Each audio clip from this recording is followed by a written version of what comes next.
Deli with the sauce. What's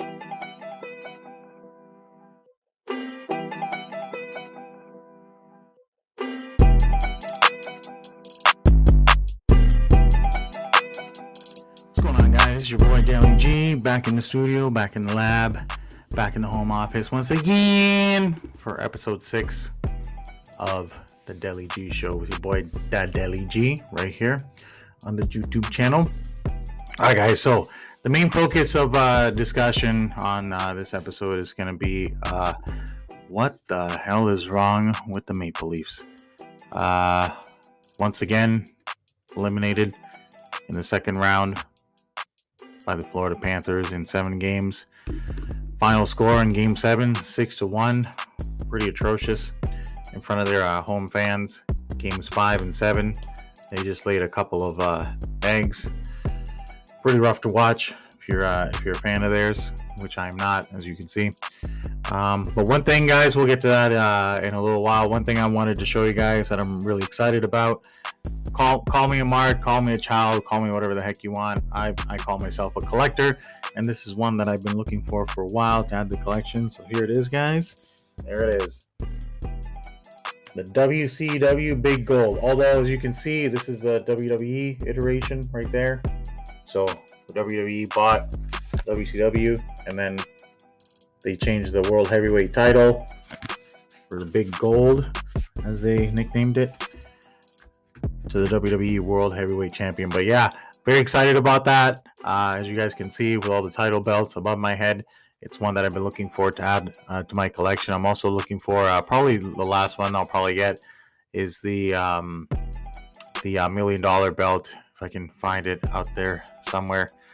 So yeah, very excited about that, guys.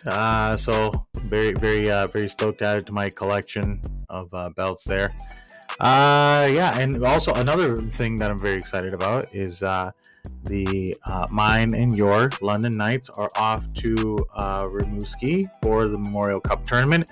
Congratulations, Knights, and congratulations to Oshawa as being the only team that was able to get at least one game, only one game out of London. So congratulations, Gens and their fans, for getting one game out of London. So 16-1, couldn't get the perfect 16-0 for the London Knights. But hey, like they say, the old cliche is true: you can't win them all, right? But still very excited.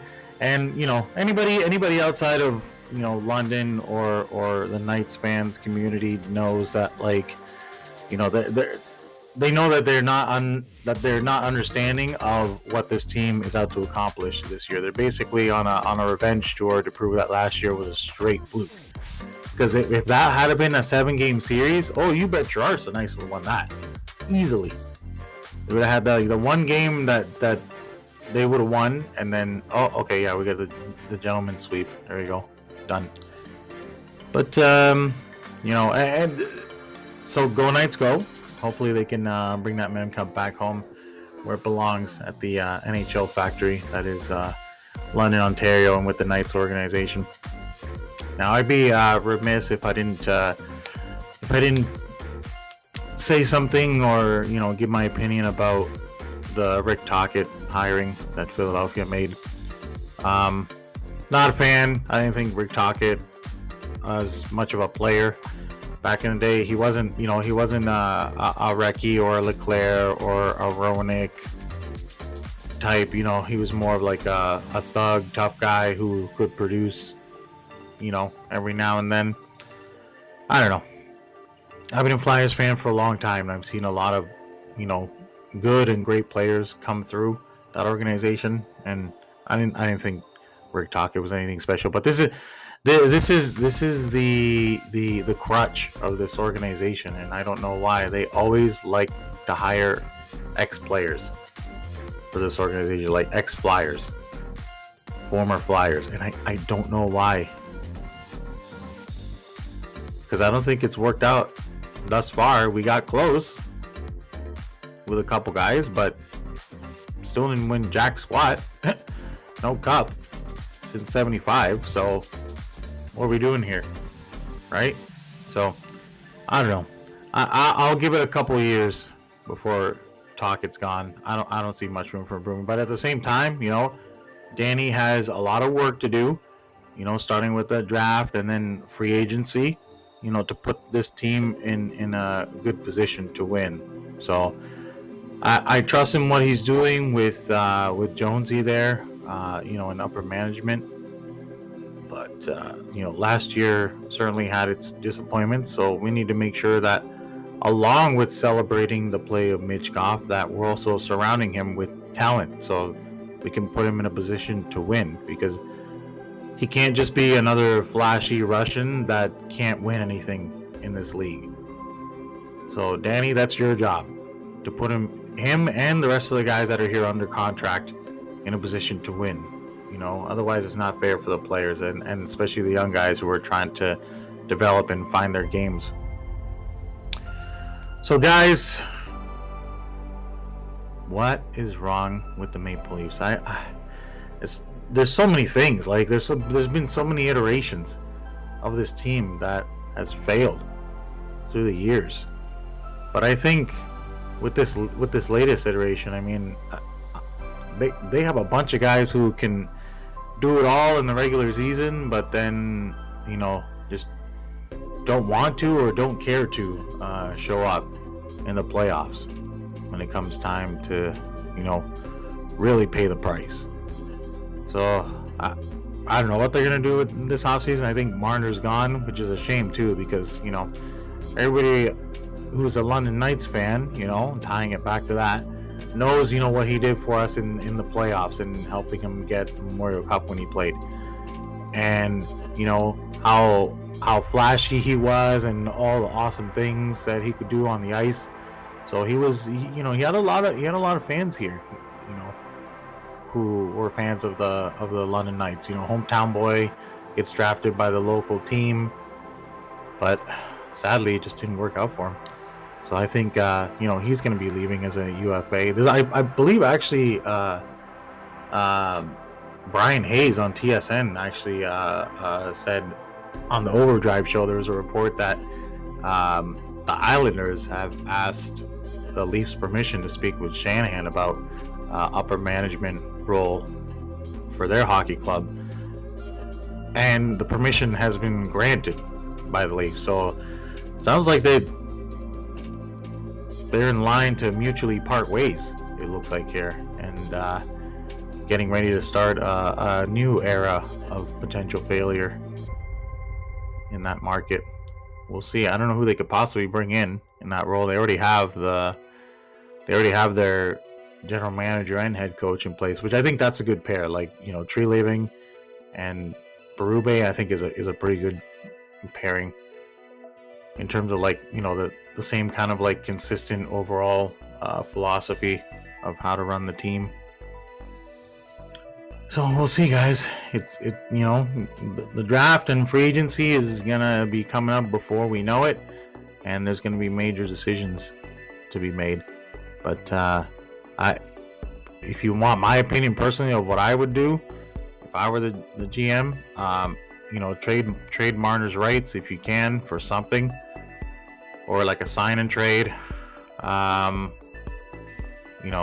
Let Tavares walk, or if he wants to take a pay cut, he can be like the third line center, and then Matthews has to be the second line center, because Nick Kyprios actually on his show brought up an amazing point when they were sort of doing the eulogy of the Toronto Maple Leafs.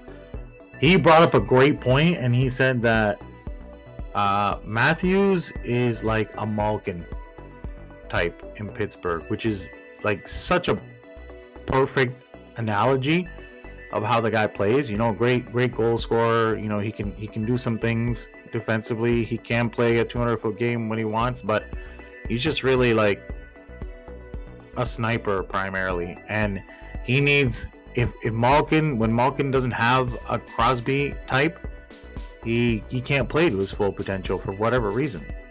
He needs that other guy to draw attention away from him, or get the favorable matchups on the ice with last change and whatever. So